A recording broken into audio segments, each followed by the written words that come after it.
नमस्कार साथियों, मेरा नाम मिनेश यादव है और आज हम देखने वाले हैं कोशिका चक्र और कोशिका विभाजन चैप्टर। क्योंकि इससे पहले हम एक चैप्टर पूरा कंप्लीट कर चुके हैं, कोशिका जीवन की इकाई। अब हम पढ़ने वाले हैं कोशिका चक्र और कोशिका विभाजन। इसमें आप देख सकते हो कि पहले जो इंट्रोडक्शन जो यानी कि परिचय दिया हुआ रहता है, थोड़ा सा वो देख लेते हैं हम। इसमें क्या दिया हुआ है, क्या आप जानते हैं कि सभी जीव, चाहे सबसे बड़ा ही क्यों ना हो, जीवन का प्रारंभ एक कोशिका से करता है। मतलब जो भी कितना भी बड़ा जीव हो वो एक ही कोशिका से जीवन प्रारंभ करता है। आप आश्चर्यचकित हो सकते हैं कि कैसे एक कोशिका से इतने बड़े जीव का निर्माण होता है। वृद्धि व जनन सभी कोशिकाओं का ही नहीं, सभी सजीवों की विशेषता है। सभी कोशिकाएं दो भागों में विभाजित होकर जनन करती है, जिसमें प्रत्येक पैतृक कोशिका विभाजन होकर दो नई संतति कोशिकाओं का निर्माण करती है। ये नवनिर्मित संतति कोशिकाएं स्वयं वृद्धि व विभाजन करती है। एक पैतृक कोशिका और इसकी संतति वृद्धि व विभाजन के बाद एक नई कोशिका जनसंख्या का निर्माण करती है। दूसरे शब्दों में, इस प्रकार की वृद्धि व विभाजन के कई चक्रों के बाद एक कोशिका से ऐसी संरचना निर्माण होती है जिसे कई लाख कोशिकाएं होती है। मतलब कि एक कोशिका से एक बड़ा जीव क्यों ना हो या छोटा से छोटा जीव भी हो, वो पहले एक कोशिका होगी, उसकी विभाजन होगी, वो वृद्धि करेगी, उसके बाद लाख कोशिकाएं हो जाएगी। यही उसमें बताया गया है। अब इसमें हम पढ़ने वाले 4 टॉपिक मेनली वो है। पहला है कोशिका चक्र, दूसरा है सूत्री विभाजन अवस्था यानी एम प्रावस्था भी बोलते हैं जिसे, तीसरा है सूत्री कोशिका विभाजन का महत्व और चौथा है अर्धसूत्री विभाजन। अब हम आगे देखेंगे कोशिका चक्र। अब हम पढ़ेंगे कोशिका चक्र।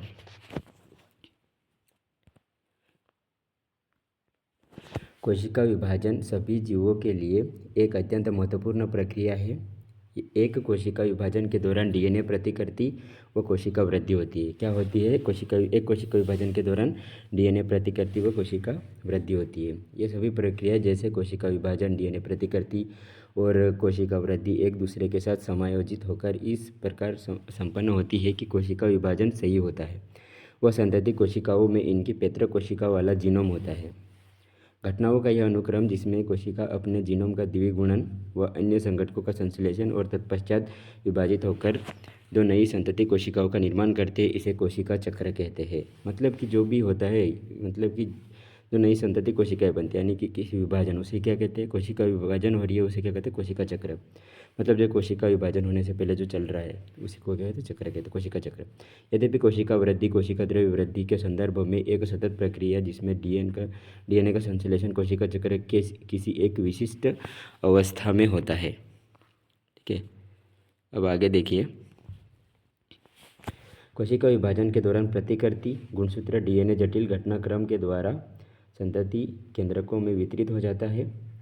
ये सारी घटनाएं आनुवंशिक नियंत्रण के अंतर्गत आती है। किसके अंतर्गत? तो आनुवंशिक नियंत्रण के अंतर्गत है, याद रख लेना।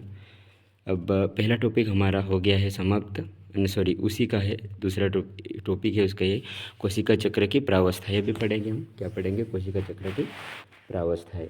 क्या है इसमें? कोशिका चक्र की प्रावस्था में एक प्रारूपी यूकेरियोटिक चक्र का उदाहरण मनुष्य की कोशिका के संवेष्टन में है। मतलब जो यूकेरियोटिक कोशिका, हम उसी की बात करेंगे मेनली। तो कोशिका वाले चक्र तक कोशिका जीवन के, उसमें हम यूकेरियोटिक प्रोकैरियोटिक दोनों के बारे में पढ़े थे, लेकिन इसमें जो हम कोशिका चक्र की प्रावस्था जो देखने वाले हैं हम क्या में देखेंगे, तो वह है यूकेरियोटिक कोशिकाएँ। देखो, जो लगभग प्रत्येक 24 घंटे विभाजित करती है। मतलब जो मनुष्य की कोशिका यानी हमारी कोशिका जो 24 घंटे में क्या होती है? विभाजित होती है ना। एक चित्र दिया हुआ है 10.1, वो देख लेते हैं हम। चित्र में क्या दिया हुआ है, अब देख सकते हो कि ये लेह कोशिका चक्र का चित्रात्मक दृश्य और एक कोशिका दो कोशिकाओं को बनने की इंगित करती है। अब देख सकते हैं इसमें कि ये है G0 अवस्था से यहाँ से जा रहा है, ये G1 होता है, उसके बाद S, फिर यहाँ से फिर ये एक कोशिका थी, इधर से आई, इधर से होते हुए ये दो कोशिका, एक और ये दो, ये और ये बन गई है। ठीक है, अब हम देखेंगे आगे। ठीक है, यद्यपि कोशिका चक्र की यह अवधि एक जीव से दूसरे जीव एवं कोशिका से दूसरी कोशिका प्रारूप के लिए बदल सकती है। उदाहरणार्थ यीस्ट के कोशिका चक्र के पूर्ण होने में लगभग 90 मिनट लगते हैं। ये भी याद रख लेना कि यीस्ट की कोशिका चक्र में पूर्ण विभाजन होने में कितना लगता है, तो उसे 90 मिनट लगते हैं और मनुष्य में 24 घंटे लगते हैं, याद रख लेना। अब एक कोशिका चक्र की दो मूल प्रावस्थाएं होती है, कौन कौन सी? अंतरावस्था या इंटरफेज, एम अवस्था, एम प्रावस्था या सूत्रीय विभाजन, माइटोसिस फेज भी जिसे बोलते हैं। अब हम आगे देखते हैं। आगे दिया हुआ है सूत्रीय विभाजन एक एम प्रावस्था। सूत्रीय विभाजन या एम प्रावस्था उस अवस्था को व्यक्त करता है जिसमें वास्तव में कोशिका विभाजन या समसूत्रीय विभाजन होता है। और अंतरावस्था दो क्रमिक एम प्रावस्था के बीच की प्रावस्था को व्यक्त करता है। यह ध्यान देने योग्य महत्व की बात है कि मनुष्य की कोशिका की औसतन अवधि 24 घंटे की कोशिका चक्र में कोशिका विभाजन सिर्फ लगभग 1 घंटे में पूर्ण हो जाता है। मतलब जो कोशिका चक्र का जो 24 घंटे होते हैं उसमें जो कोशिका विभाजन होती है वो कितने में न सिर्फ 1 घंटे में होती है, जिसमें कोशिका चक्र के कुल अवधि की 95% से अधिक की अवधि अंतरावस्था में व्यतीत होती है। मतलब जो कोशिका चक्र है उसमें ही विभाजन होने से पहले जो गतिविधियाँ होती है जिसमें हम बोलते हैं कि एम प्रावस्था एस G1 G2 ये वाली होती है, इसमें हम आगे पढ़ेंगे। उसमें 95% यानी कि 23 घंटे लग जाते हैं।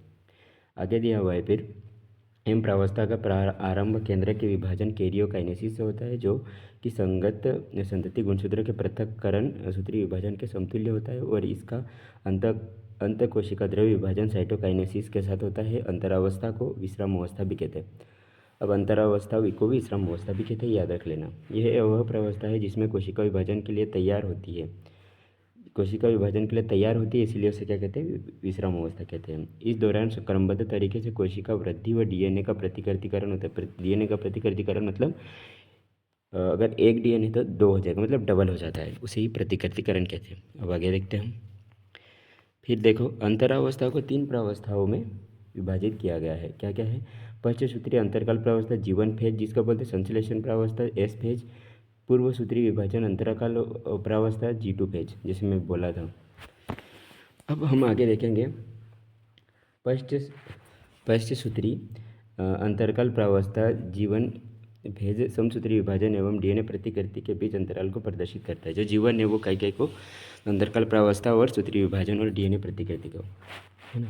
जीवन प्रावस्था में कोशिका उपचयी रूप से सक्रिय होती है एवं लगातार वृद्धि करती है। ठीक है, जीवन में क्या करती है? कोशिका उपचयी रूप से सक्रिय होती है और लगातार वृद्धि करती है, परंतु इसका डीएनए प्रतिकृतिकरण नहीं होता है। डीएनए की प्रतिकृति जीवन फेज में नहीं होती है, याद रखना।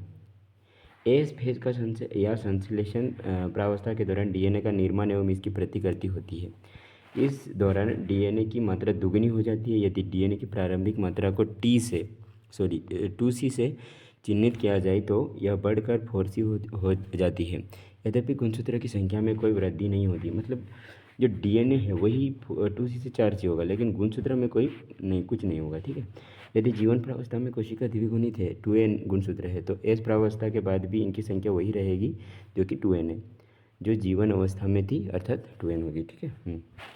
प्राणी कोशिका में इस प्रावस्था के दौरान केंद्रक में डीएनए का जैसे ही प्रतिकृतिकरण प्रारंभ होता है वैसे ही तारक केंद्र का कोशिका द्रव्य में प्रतिकृतिकरण होने लगता है। कोशिका वृद्धि के साथ सूत्रीय विभाजन हेतु G2 प्रावस्था के दौरान प्रोटीन का निर्माण होता है। कई का निर्माण होता है? तो प्रोटीन का निर्माण होता है।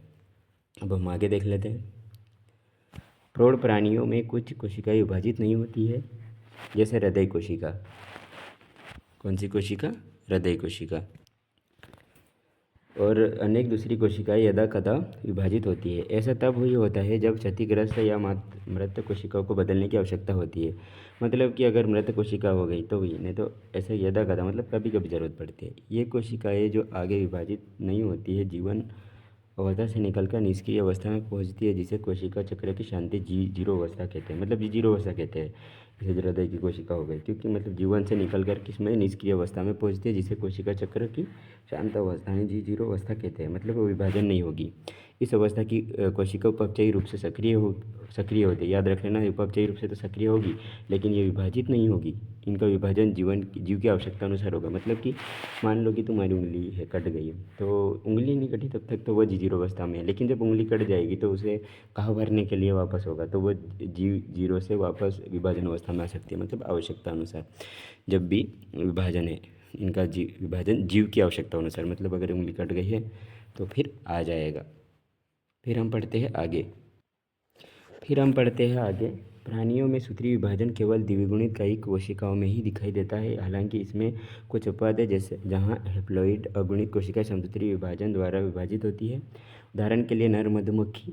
इनके विपरीत पादपों में सूत्रीय विभाजन अगुणित व द्विगुणित दोनों कोशिकाओं में दिखाई देता है। पादपों में पीढ़ी एकांतरण अध्याय 3 में पढ़ेंगे अपन कि अध्याय को याद करते हुए पादप जातियों और अवस्थाओं की पहचान करें जिनमें अगुणित कोशिकाओं में सूत्रीय विभाजन दिखाई पड़ता है।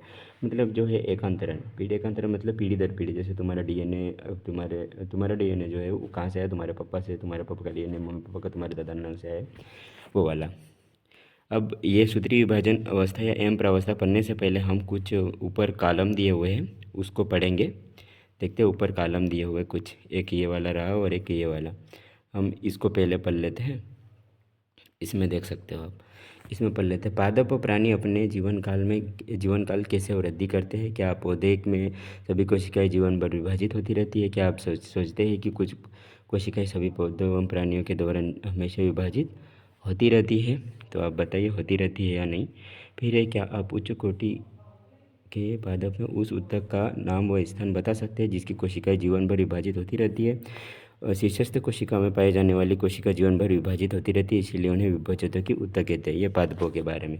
फिर उसने बोला क्या प्राणियों में भी ऐसी ही विभाजक ऊतक मिलता है? तो नहीं मिलता है, व्यापार प्राणियों में नहीं मिलता, क्योंकि बहुत सारी कोशिकाएं जो हमेशा विभाजित नहीं करती लेकिन पादपों में मिलती है, उसे विभाजकों की ऊतक कहते हैं। अब हम पढ़ेंगे ये दूसरा वाला जो दिया हुआ है पैराग्राफ, है ना, दूसरा वाला। इसे पढ़ना जरूरी है क्योंकि अगर पढ़ेंगे तो कुछ ना कुछ इंपॉर्टेंट होता है, इसलिए पढ़ लेते हैं।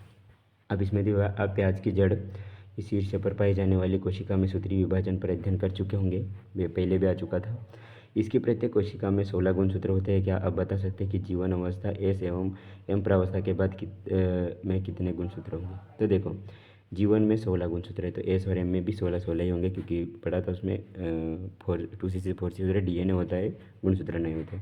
यदि कोशिका में एम प्रावस्था के बाद डीएनए की मात्रा 2C है तो जीवन एस तथा G2 प्रावस्था के बाद इसकी कितनी मात्रा होगी? ये पूछा है 2C, वो किस में, एम में पूछा है। अब ध्यान रहे कि एम में है तो ध्यान रखें कि एम से तो S1 में तो 2C होगी, लेकिन S में 4C हो जाएगी, और S के बाद G2 आता है इसलिए उसमें भी 4C होगी। ठीक है, ध्यान रखना। अब हम पढ़े, हमारा पहला टॉपिक पूरा हो चुका है। आगे है सूत्रीय विभाजन अवस्था एम प्रावस्था, जो कि हम अगले वीडियो में पढ़ेंगे। तो आज के लिए इतना ही। आप सभी का धन्यवाद। आप चैनल को सब्सक्राइब कीजिए, लाइक कीजिए, शेयर कीजिए, और आप अपने दोस्तों के साथ भी, दोस्तों को भी बताइए और लेकर आइए। आप सबका धन्यवाद। और मैं क्या कर सकता हूँ या आप ज़रूर बताइए, और कौन सी चीज़ें जो मैं ऐड कर सकता हूँ। आप सभी का धन्यवाद। फिर मैं कोशिश करूँगा जल्दी ही अगला वीडियो लेके आऊँ। Thank you.